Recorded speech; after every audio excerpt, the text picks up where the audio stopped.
դատարանը ընդմիջում է հայտարարել, լսել է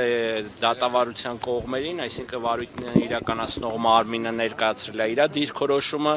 բավականին ծավալուն էր փաստաբանական թիմի հարցադրումները ու ընդհանուր գործը 18 հատորից է բաղկացած, շատ ծավալուն, եթե տեսնում եք ժամեր շարունակ մենք հարցեր ենք տալի վարույթն իրականացնող մարմնին ու կարելի ասել չի լինում որևիցե հարցի հստակ պատասխան, քանի որ այս քրեական գործը ամբողջությամբ կարելի ասել Սամվել Կարապետյանին բացարձակ չի վերաբերում, ինքը շինծու, ապօրինի ու անհիմն գործ է, թույլ տվեք խոսքս ավարտեմ, ինքն իրականում բացարձակ անհիմն է, 18 հատորից գործ է բաղկացած, բայց 18 հատորից որ էջը ասում ենք թերթեք և ցույց տվեք ինչ կապ ունի դա Սամվել Կարապետյանի հետ, որևէ ձևով չեն կարողանում հիմնավորել, լրիվ երրորդական, չորրորդական, ինչ-որ այսպես ասած ձևակերպումներ և հիմնավորումներ են ներկայացնում, իմ խորին համոզմամբ վարույթն իրականացնող մարմնի միակ հույսը նրա վրա է, որ դատարանների նկատմամբ ինչ-որ ենթադրյալ ճնշումներ բանեցնել կլինի կամ չգիտեմ ինչ-որ միջոցներով իրենց հաճո որոշումներ ստանան, օրինակ ես խորը հիասթափված եմ, ճիշտ է իմ խոսքը այդ ժամանակ մի քիչ բարբառային էր, որ ասեցի Վճռաբեկ դատարանին բզել են, որոշում են ստացել, բայց դա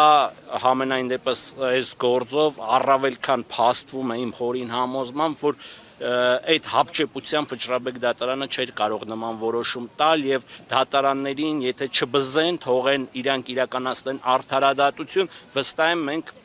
ականատես կլինենք, որ այս գործը շատ արագ պետք է կարճվի, քանի որ որևէ ապացույց, որևէ փաստարկ, որևէ հիմնավորում Սամվել Կարապետյանի վերաբերյալ առկա չէ ու հենց դրանով է պայմանավորված, որ ես հրապարակայնորեն խնդրել եմ իրավասու մարմիններից, կլինի դատախազությունից, կլինի քննչականից, ցանկացած աստիճանի կամ ցանկացած քանակությամբ անձինք թող գան այսպես ձեր տեսախցիկների առաջ ուղիղ եթերում այս գործը հրապարակային քննարկման ենթարկեն։ Վստահ եմ, որ նրանք դա չեն անի, քանի որ անելու դեպքում բոլորս ականատես կլինենք, որ շինծու և կեղծ քրեական գործի հետ մենք առնչություն ունենք։ Սամվել Կարապետյանի առնչությունը կարծես թե չկա,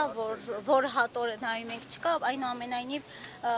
այդ գործերից մեկը և հոդվածներից մեկը վերաբերում է հրապարակային կոչ հնչեցնելու իշխանությունը զավթելու, այդտեղ ակնհայտ է, որ առնվազն Սամվել Կարապետյանն է հարցազրույց տվողը, այս մասով ինչ նոր հանգամանքներ դուք բոլորը տեսել եք այդ հարցազրույցը, այդ հարցազրույցը նաև միջազգային մեր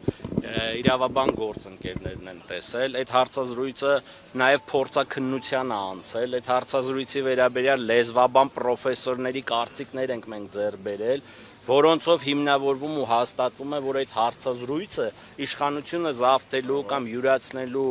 կոչ իր մեջ չի պարունակում, դա շինծու է, դա հորինվածք է, ժողովուրդ ջան, ինձ չի թվում որևիցե իրավաբան կարող է գալ մեր հետ բանավիճել ու ասել, գիտեք, այս ձևակերպումը վերաբերում էր հենց, որ պետք է գնային և իշխանություն զավթեին կամ իշխանություն յուրացնեին, ունենք փորձագետի եզրակացություն, ունենք բավականին ծավալուն նյութեր, իսկ հակառակն ինչ ունի քննչականը, ոչ մի բան բացի այդ տեսանյութից։ Ես այդ տեսանյութի դրվագը նույնիսկ չեմ էլ ցանկանում այդպես խորը քննարկման առարկա դարձնել, քանի որ ինքը ընդհանրապես զուրկ է որևէ փաստարկից, այսինքն որևէ անգամ դատարանը իր որոշման մեջ գրել էր օրինակ այն փողերի լվացման դրվագին, ես անդրադարձա, գրել էր, որ զուրկ է ողջամիտ բանականությունից, եթե չեմ սխալվում, այդ ողջամիտ բառը շատ տեղին օգտագործել էր դատարանը, կոչերի դրվագը նույնն է, որևէ կերպ չի հիմնավորվում։